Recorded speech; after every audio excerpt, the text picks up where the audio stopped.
Well, dramatic scenes emerged from Lahore from Tuesday afternoon as the police fired water cannons and tear gas shells at supporters of Imran Khan as they reached his residence in Lahore to arrest him in the Toshakhana case. The supporters of the former Pakistan Prime Minister blocked policemen from reaching his home in Lahore, and the standoff in fact continues. The police used armoured vehicles fitted with water cannons. Imran Khan is accused of unlawfully retaining and then allegedly selling expensive gifts that he received as head of government. The Federal Investigation Agency filed charges against him in an anti-corruption court, which last week had issued the arrest warrant after Imran Khan failed to appear in court despite repeated summons. Imran Khan has been demanding a snap election since his ouster from office in a parliamentary vote early last year, a demand that was rejected by his successor Shehbaz Sharif, who had said that the vote would be held as per schedule later this year. Now, Khan has been busy rallying support for himself with massive rallies across the country since his ouster. Meanwhile, in a video message released by Khan, he has urged citizens to stand by him while alleging a political conspiracy against him and his party, saying also his party alleging that the present government is trying to delay the elections.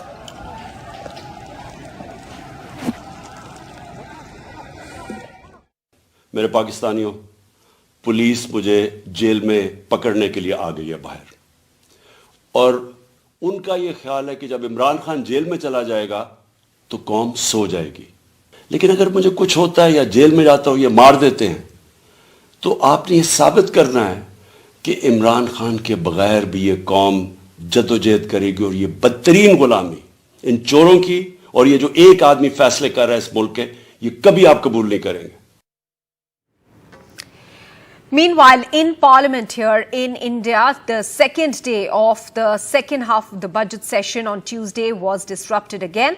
This as the government kept up the heat on Rahul Gandhi for the comments that he made in the UK.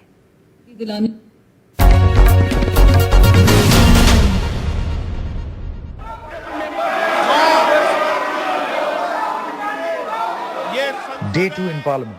Same scenes, disruptions and ruckus.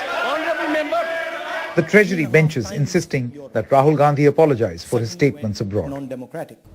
वो कहते हैं सदन में बोलने का अवसर नहीं मिलता। अरे भाई सदन चल रहा है। राहुल गांधी जी विदेशी जमीन पर झूठ भी बोल रहे हैं, देश को अपमानित भी कर रहे हैं और सैर सपाटा कर रहे हैं। ऐसी क्या उनकी मजबूरी है कि जो दुनिया भर में वो घूम रहे हैं और सदन में नहीं आ रहे। भारत के सब संस्थानों का अपमान किया गया। Very rarely does one get to see the Treasury benches themselves disrupting Parliament proceedings. The Congress now says this is a clear diversionary tactic by the government to avoid a discussion on the Hindenburg report findings. सत्ता पक्ष के मंत्रीगण स्वयं parliament के अंदर उन्होंने एक ऐसा माहौल बनाया ताकि पार्लियामेंट में ना कोई चर्चा हो, ना पार्लियामेंट में कोई प्रश्नकाल हो, ना कोई बिल पारित हो। With disruptions in Parliament, the Congress hit the streets in Delhi. Their main demand, a discussion and ordering of a JPC. Congress President Mallikarjun Kharge held a meeting of 16 opposition parties who seem to offer their support. These include the DMK, CPM, JDU, RJD, NCP, the Samajwadi Party, Uddhav faction of the Shiv Sena, Aam Aadmi Party, the CPI, JMM, IUML, MDMK, National Conference and VCK. But there were many parties in the opposition who were conspicuous by their absence. These included the BRS, TMC, the BJD, YSR Congress, the Bahujan Samaj Party, the Akali Dal and the JDS. Bringing us once again to the all-important question, is the opposition united in its demand for a JPC? हम लोगों को ये लगा है कि JPC अगर हुआ भी तो अगर चेयरमैन होगा अपोजिशन में रूलिंग पार्टी का, और उसमें कुछ फायदामंद नहीं होने वाला है, इसलिए हमारा मांग है supreme court monitor inquiry. And as this played out in New Delhi, another statement by Rajasthan Congress in charge, Sukhjinder Singh Randhawa, charged the BJP in mounting an offensive on the Congress. Randhawa had earlier also said that opposition leaders must finish fighting one another and think of finishing Modi. आज तक जवानों का पता नहीं चला कैसे शहीद हो गए, कहीं इलेक्शन लड़ने के लिए तो नहीं ऐसा कर दिया। और भाई साहब आपको तो पता नहीं देशभक्ति का मतलब क्या है मोदी को पता ही नहीं देशभक्ति का मतलब क्या है। Amid this ongoing tussle in Parliament, Rahul Gandhi is expected to return to India from his trip abroad and is likely to attend Parliament on Wednesday. Bureau Report, NDTV. Now, the BJP will break from its usual election mode for Karnataka, giving recognition to the senior leaders and the existing MLAs there. Sources indicate that this is a departure from the norm currently that has been at play in the Hindi heartland and especially in Gujarat. It is expected that most of the sitting MLAs will be fielded again during the Karnataka elections for the party, as the party believes that all leaders in Karnataka, most of them rather, have their own vote bank and support group, and therefore a different strategy is needed for Karnataka.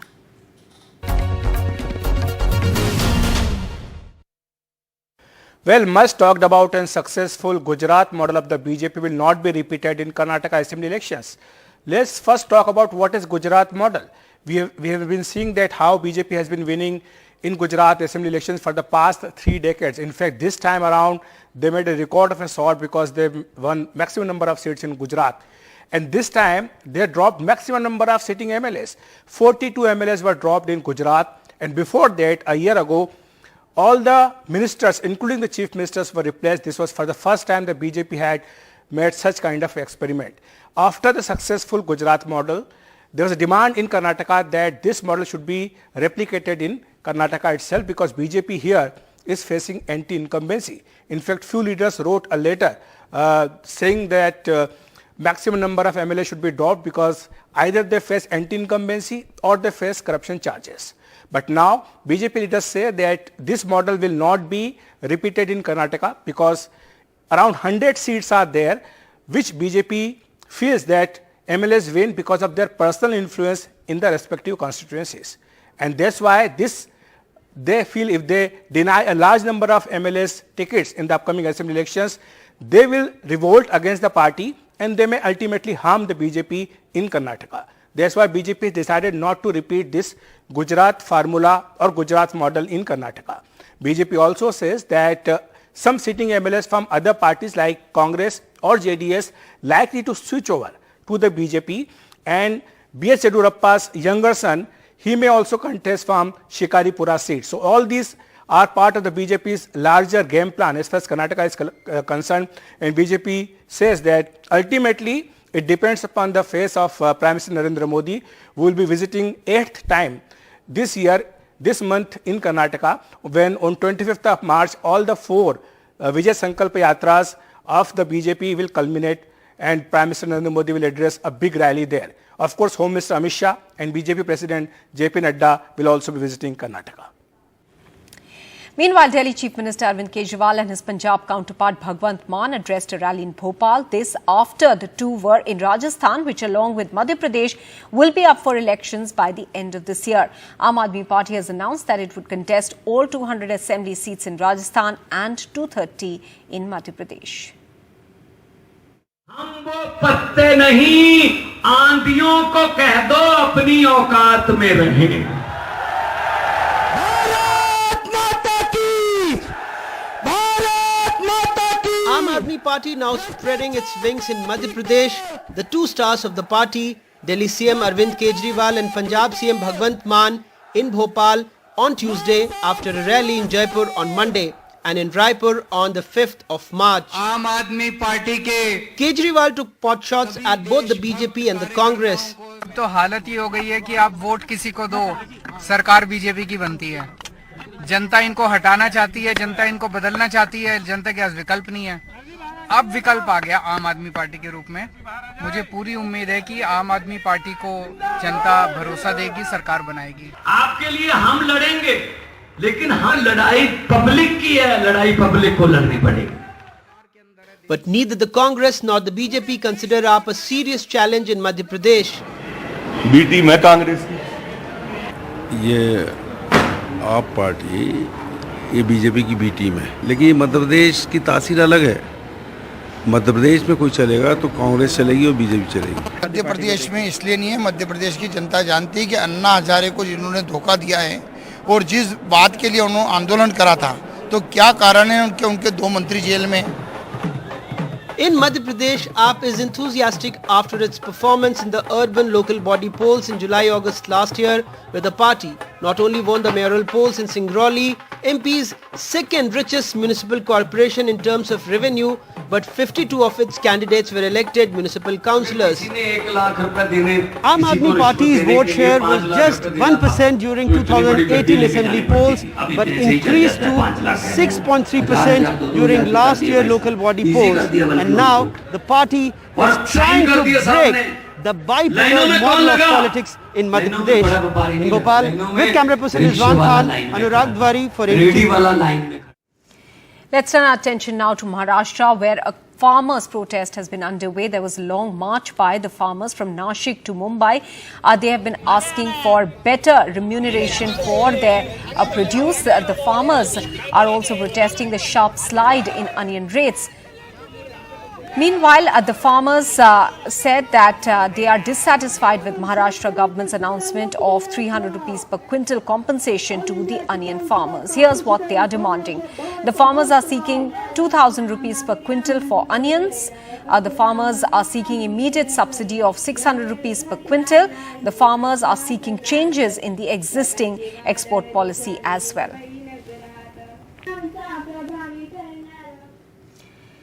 Now, a key Senate clearance is the last step in the confirmation of Eric Garcetti as the ambassador to India.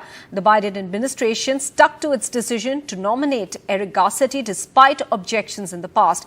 Garcetti is now very close to flying to New Delhi to take up his assignment just months before a proposed visit by Prime Minister Modi to the US. Who is Eric Garcetti and why did it take so long for his name to be cleared? Here's a report. I'm running as a proud Democrat, but I will govern as an American. Considered close to President Biden, Eric Garcetti was part of Biden's election campaign team. He became the Los Angeles mayor in 2013 and made a name for himself by aggressively pushing the climate agenda. Garcetti co-founded Climate Mayors and led more than 400 US mayors to adopt the Paris Climate Agreement. In 2019, he launched the Los Angeles Green New Deal, a comprehensive roadmap to protect the environment and make LA the first ever sustainable city. The plan includes making the city carbon neutral by 2050. He also led the first National Day of Action on Immigration and has put local resources towards providing dreamers and others with legal aid to fight deportation. Garcetti served 12 years as an intelligence officer in the US Navy Reserve Component and served under the Commander, US Pacific Fleet and the Defense Intelligence Agency before retiring as a lieutenant. The former Los Angeles mayor Eric Garcetti was nominated by President Biden in July 2021. But sexual harassment allegations against Garcetti's former municipal aide Rick Jacobs held up his confirmation. The specific charge against Garcetti was that he was aware of the charges of sexual harassment and racist behavior of his aide, but ignored it. In New Delhi, Maha Siddiqui for NDTV. So don't see that power before you exercise. Well, in a serious incident over the Black Sea, a Russian Su-27 fighter jet collided with the propeller of a US MQ-9 unmanned drone, forcing US forces to bring it down in the Black Sea. America maintains that the MQ-9 was operating in international waters on an intelligence, surveillance and recce mission when two Russian fighters recklessly dumped fuel on and flew in front of the drone. According to the US government, here's what they are saying, and I'm quoting. Our MQ-9 aircraft was conducting routine operations in international airspace when it was intercepted and hit by a Russian aircraft, resulting in a crash and complete loss of the MQ-9. In fact, this is unsafe and unprofessional act by the Russians nearly caused both aircrafts to crash. This is what General James P. Hecker, Commander US Air Force in Europe, said. Now, talking exclusively to NDTV, Deputy Leader of the Norwegian Nobel Committee has warned that the use of nuclear weapons in the ongoing Russia-Ukraine war is high and effort must be expedited to end the war as soon as possible, terming it as the gravest threat to world peace after the Cuban Missile Crisis. Here's what he said with regards to the role that India can play in the global effort to end this war.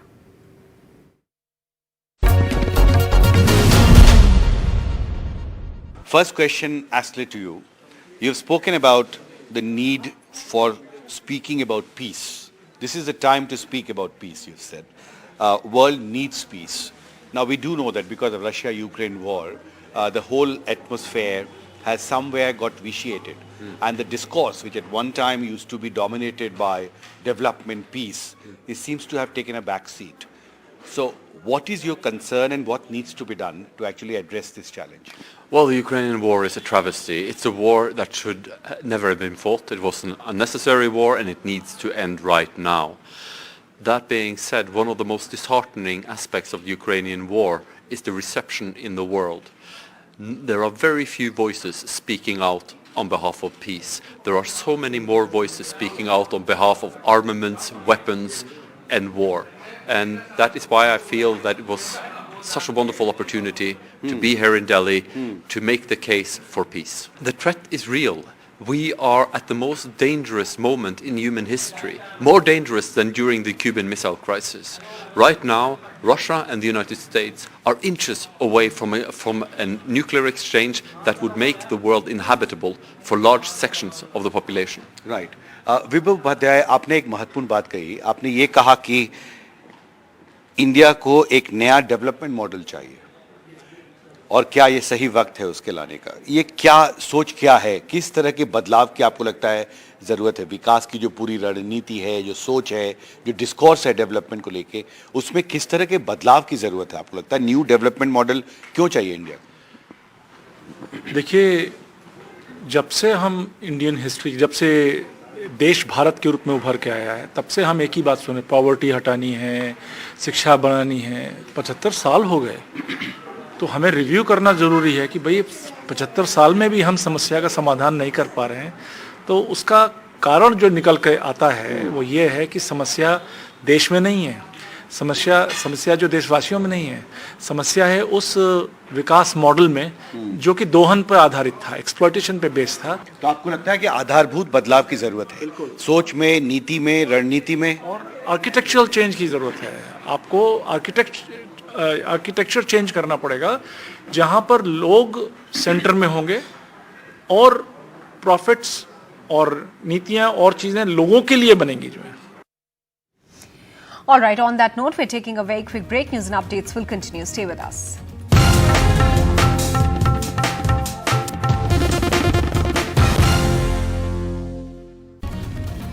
Welcome back. Facebook parent Meta has said that it would cut 10,000 more jobs just 4 months after it let go of 11,000 employees, the first big tech company to announce a second round of mass layoffs. Here's what Meta said. We expect to reduce our team size by around 10,000 people and to close around 5,000 additional open roles that we haven't yet hired. That's what CEO Mark Zuckerberg said in a message to his staff. The layoffs are part of a wider restructuring at Meta that will see the company flatten its organizational structure, cancel lower priority projects and reduce its hiring rates as part of the move. The news has sent Meta's shares up 2% in pre-market trading. Now, the United States Commission on International Religious Freedom has called the anti-conversion laws in 12 Indian states inconsistent with international human rights law. The report concludes that repealing India's state-level anti-conversion laws is necessary to comply with international human rights law and to help prevent the country's poor religious freedom conditions from further deteriorating. In its 2002 report, USCIRF had recommended that the US State Department designate India as a country of particular concern for its particularly severe violations of religious freedom. Now, Australia has unveiled plans to buy up to 5 US nuclear-powered submarines and then build a new model with US and British technology under an ambitious plan to bulk up Western muscle across the Indo-Pacific in the face of rising China. Now, the announcement came on Monday at an event in San Diego, California Naval Base, where President Joe Biden hosted the Australian Prime Minister Anthony Albanese and British Prime Minister Rishi Sunak.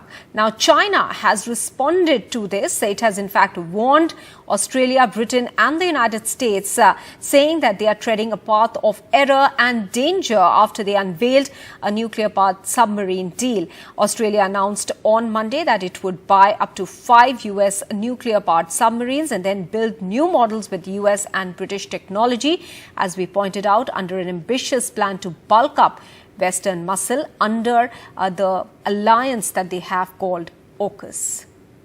美英澳建立所谓的三方安全伙伴关系，推进核潜艇及其他尖端军事技术合作，这是典型的冷战思维，只会刺激军备竞赛，破坏国际核不扩散体系，损害地区和平稳定。